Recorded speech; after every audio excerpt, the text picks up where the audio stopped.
This is our small pre-made bag liquid packing machine. It's suitable for filling liquid into pre-made bag. This machine consists of two parts. Let's see how this machine works. First part is the magnetic pump, which is for measuring the liquid. It's suitable for pure liquid. The speed of this self-priming magnetic pump can be around 40 times a minute, and it has controller for us to operate. Second part is milling machine. This is 160 type milling machine that has 4 working stations. Now we put the bags on the bag loader.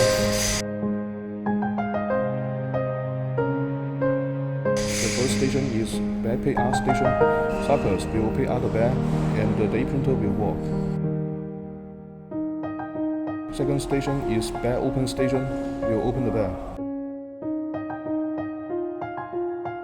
The third station is filling station. Will fill the liquid into bag.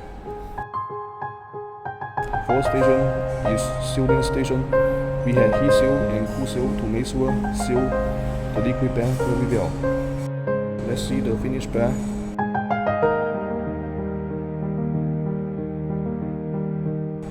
We can operate the machine on touch screen. Here is the machine structure and electronic components.